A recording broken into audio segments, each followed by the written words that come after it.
Bonjour, bienvenue à la présentation des documents à la préparation d'une réunion. Donc ici, on va commencer la réunion d'affaires. Il y a des différents documents qu'il faut préparer pour une bonne réunion. Donc tout commence par le calendrier des tâches, l'avis de convocation et l'ordre du jour pour l'instant. Donc ça peut suivre par un procès verbal par la suite, après la réunion bien sûr. Donc, on commence par le calendrier des tâches. Donc, le calendrier des tâches a 13 tâches en tout. Elle se divise en 3 parties. Donc, la première partie, sont les tâches préparatoires. Donc, on a ouvrir le dossier. Ensuite, on a fixé la date, l'heure, le lieu, la réunion.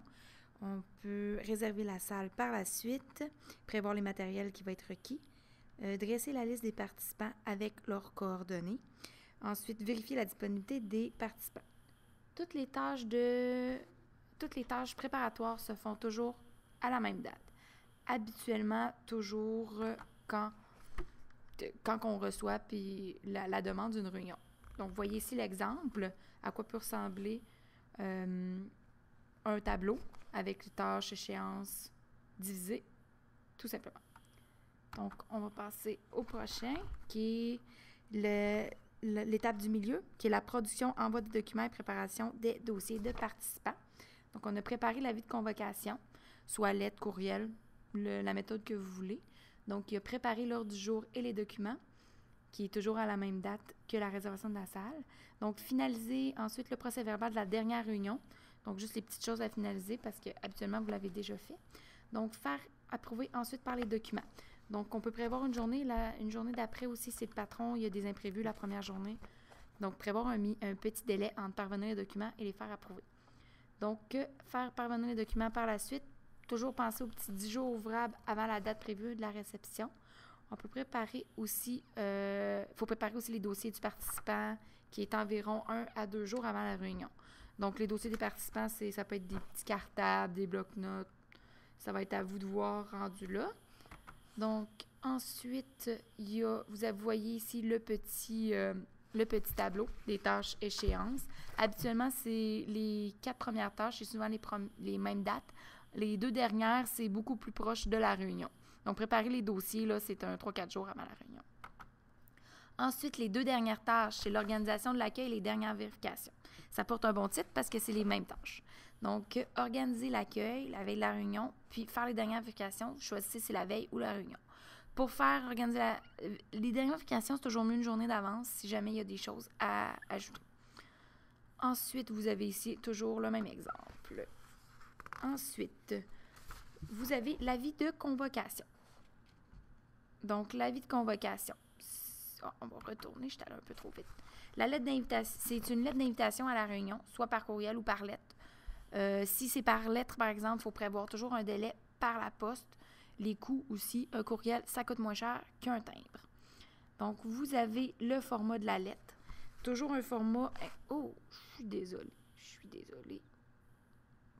L'introduction. Donc, c'est un type de réunion. Donc, ce qu'on peut retrouver dans la mise en page, choisir soit un aliment, 2 aliments, 3 aliments. Ne jamais oublier à 3 aliments avec la petite... en début de phrase, là, il y a toujours la petite marge. Ensuite, pas oublier si c'est par télécopie, mettre par télécopie. Toujours la même chose. La date, la vedette, l'objet. Objet, toujours la même chose, c'est avis de convocation. Donc, le titre. Et vous commencez avec l'introduction. Dans l'introduction, il faut absolument retrouver le type de réunion, le titre de la réunion au complet, le comité ou le service, la date, l'heure et lieu précisés par l'entreprise. Si c'est pas l'entreprise, il faut vraiment écrire l'adresse complète de où ce que ça va se retrouver. Ensuite, le développement. Développement, il faut retrouver les informations importantes. Donc, souvent, c'est le titre principal de la réunion, l'objet principal de la réunion. Donc, des informations utiles sur café, jus, thé, boisson. Ensuite, les documents qui sont joints. Toujours joindre l'ordre du jour de la prochaine réunion et le procès verbal de la dernière réunion. Vous pouvez ajouter d'autres documents, mais il faut bien les préciser. Ensuite, dans la conclusion, séparer les deux habituellement. Le souhait de voir la personne à la réunion. Demander aussi de confirmer sa présence. Vous pouvez mettre un délai, mais vous n'êtes pas toujours obligé. Et aussi la salutation, une phrase bien régulière. Ensuite, vous avez le bloc signature et les pièces jointes. Donc, le bloc signature, si ce n'est pas une fonction unique, ça va être en bas. Si c'est une fonction unique, ça va être en haut. Toujours une virgule et on ne met pas de majuscule puisqu'on ne s'adresse pas à la personne. Vos initiales, ne jamais oublier, si c'est en 3 alignements, il faut la mettre, ou 2, il faut mettre les initiales sur la même ligne que le prénom et nom. Les pièces jointes, conformes, vous choisissez, c'est toujours P.J. On peut mettre en parenthèse ou non, à vous de choisir. Ensuite, vous pouvez voir ici une démonstration d'une lettre, un alignement. Vous avez ici pas mal tout ce qui est indiqué. Ici, vous avez les 4. S'il y en a 4 en haut, il faut qu'il y en ait 4 en bas. Donc, c'est vraiment vous qui choisissez comment vous voulez que ce soit. Ici, c'est assez concis, mais toutes les informations sont là, puis ça reste quand même assez clair. Ensuite, des erreurs à éviter. Bien vérifier le mode d'envoi pour mettre le bon, toujours en lettres majuscules et surlignées. Ensuite, vérifiez bien les alignements. Faire attention avec le bloc signature quand vous mettez le trait de première ligne, les initiales, il faut bien s'assurer que ce soit la marge complète à gauche. Donc, les informations importantes, ce qui va attirer le lecteur, les documents joints à la lettre, tout le temps l'ordre du jour, procédés verbaux, il peut y avoir autre chose. Les informations utiles, s'il y a un stationnement, l'adresse, tout ce qui vous semble important. Le bloc signature, comme je vous ai dit, la fonction unique, suivi du nom ou le nom suivi de la fonction si c'est pas une fonction unique. Et toujours bien se relire. Si est préférable, imprimez-le une fois, regardez écrit. Ça va mieux des fois qu'à l'ordinateur, on voit plus les erreurs. Donc ensuite, l'ordre du jour. L'ordre du jour, c'est toujours une planification d'une réunion en établissant les sujets sous forme de liste à numéros. Donc, vous pouvez voir, c'est quand même... Il n'y a pas des grosses phrases, c'est vraiment juste bien numéroté. Donc, les points obligatoires au début de l'ordre du jour. Tout d'abord, commencez avec le titre ordre du jour, toujours en gras, centré et majuscule. Ensuite, vous laissez 2 retours, vous mettez le type de réunion, de quelle entreprise, la date, l'heure, les salles. Ne jamais oublier l'adresse si on vous la mentionne. Erreur à l'examen et au contrôle numéro 1. Ensuite, vous commencez et toujours aligner les numéros à droite, bien important. Et vous commencez par les 3 points obligatoires en commençant. Donc, ouverture de la réunion ou séance, lecture et adoption de l'ordre du jour, lecture et approbation du procès-verbal et de la réunion précédente. Donc, ensuite, les sujets à traiter toujours dans la mise en situation.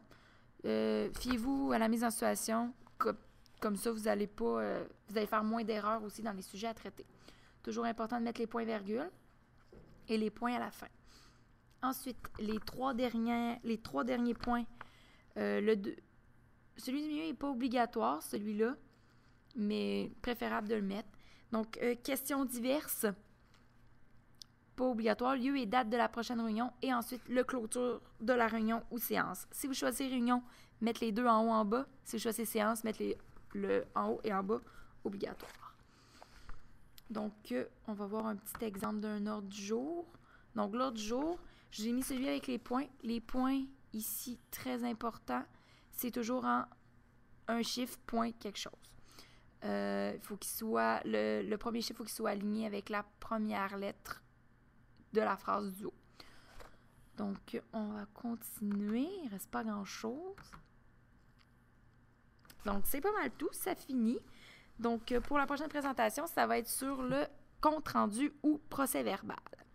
Donc, je vous souhaite une bonne fin de journée. Au revoir.